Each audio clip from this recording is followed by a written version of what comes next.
یہ قرآن اخلاق ہے. پوچھا عائشہ رضی اللہ عنہ ہمیں نبی صلی اللہ علیہ وسلم کے اخلاق کے بارے میں بتائیں. انہوں نے فرمایا کہ قرآن اللہ کے نبی کا اخلاق ہے.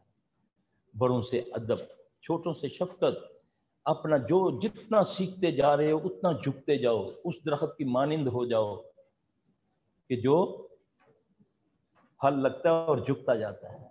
سرو مت بنو، سفیدہ مت بنو، ماسک بنانے کے بھی کام نہیں آتا ہے نا. تو اس لیے بیٹا عمل کو بچاؤ. اور پھر میں آپ کو بتاؤں خلوص کا عمل، دعاؤں کی قبولیت بڑی آسان ہے.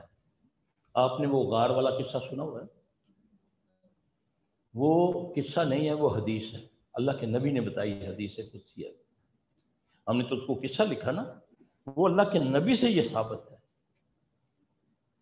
نبی صلی اللہ علیہ وسلم نے جو بتایا، انہوں نے جو بھی عمل کیے تھے اللہ کے لیے کیے تھے. میں مثال دیا کرتا ہوں کہ آپ دیکھتے ہیں نا کوئی چیونٹی اگر پانی میں گری ہوئی ہے، آپ نے اللہ کے خوف سے، اللہ کو راضی کرنے کے لیے کہ یہ اللہ کی مخلوق ہے، تڑپ رہی ہے، کہیں بیچاری تڑپتی نہ رہے، اس کو تنکے سے، جوتے سے، جس طریقے سے بھی نکال کے آپ نے خوشی پہ چھوڑا. خالص اس کے پیچھے کیا تھا؟ اخلاص. واللہ آپ کوئی دعا قبول کروانی ہو تو اللہ کو وہ حالہ دے سکتے ہیں اس عمل کا کہ یا اللہ میں نے تیرے لیے وہ چونٹی کو بچایا تھا تو اللہ میرے اس عمل کو قبول کر. التجا ہے نا، تو اللہ میری بیٹی دے رشتہ کو چنگا جا ملا دے. کر کے دیکھو. ریاکاری سے بچو. نبی صلی اللہ علیہ وسلم نے فرمایا مجھے ڈر ہے کہ میری امت میں چھوٹا شرک نہ آ جائے.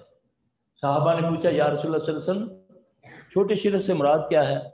آپ صلی اللہ علیہ وسلم نے فرمایا ریاکاری. اور ریاکاری مثال کیا دی؟ ہزاروں کام ہے، پانی پینا، رکھنا، ڈبہ ادھر کرنا، ایسے کرنا. ہاں نا.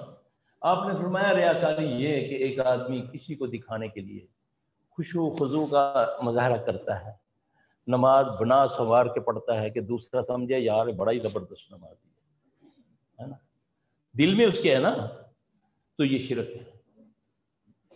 اللہ میں شرک سے بچائے. عمل کرو تو وہ اللہ سے التجا کرو، ربنا تقبل منا انک انت السمیع العلیم. اگر کسی کو کچھ کہنا ہے، اس کی اصلاح کرنی ہے، اس کو اللہ کی طرف بلانا ہے، تو پھر اس کو ادعو الی سبیل ربک بالحکمۃ والموعظۃ الحسنہ، اچھے انداز سے اس کو بلاؤ. پھر تم وہ لوگ ہو جن کی اللہ تعریف کرتے ہیں. قرآن میں کہتے ہیں اللہ کہتے ہیں ومن احسن قولا ممن دعا الی اللہ وعمل صالحا وقال اننی من المسلمین. اللہ کہہ رہے ہیں ان سے بہتر کون ہے جو لوگوں کو اللہ کی طرف بلاتا ہے. پھر بھی وہ کہتے ہیں کہ میں تیرا تابعدار ہوں. مسلمان کا معنی کیا ہے؟ تابعدار کرنا، تابعداری کرنا. تکبر نہیں کرتے کہ مجھے آتا ہے تجھے نہیں آتا. نہیں، یہ بھی اللہ کا فضل ہے تجھ پر. جھک جا، ڈر جا. انبیاء علیہ السلام کوئی گناہ بھی نہیں کرتے، معصوم الخطا ہے، پھر بھی کو کہتا ہے لا الہ الا انت سبحانک انی کنت من الظالمین. پھر نبی صلی اللہ علیہ وسلم ہر نماز میں تشہد کے اندر اللہم انی ظلمت نفسی ظلما کثیرا لا یغفر الذنوب الا انت لا الہ الا انت سبحانک انی کنت ربنا ظلمنا انفسنا وان لم تغفر لنا. یہ انبیاء کی دعائیں ہیں. تو میں کیا کر بیٹھا ہوں جو میں اتنا تکبر کر رہا ہوں؟ مجھے تو اور اللہ کے آگے جھکنا ہے، التجائیں کرنی ہے، یا اللہ برکت دے دے، یا اللہ. حسد نہ کرو، رشک کرو. اے کڑی کل آئی ہے 10 پارہ پڑھ گئی ہے، میرے کو ایک پا بھی نہیں پڑھیا گیا. رشک کرو نا، اس پر رشک کرو. اس کا دوپٹہ دیکھنا نہ چھوڑو، پتہ نہیں کتھوں پیو دے بال حرام مال آ گیا، 1 نے دوپٹے پا کے آئی ہے نا. یہ عمل کو ضائع کرتی ہیں چیزیں.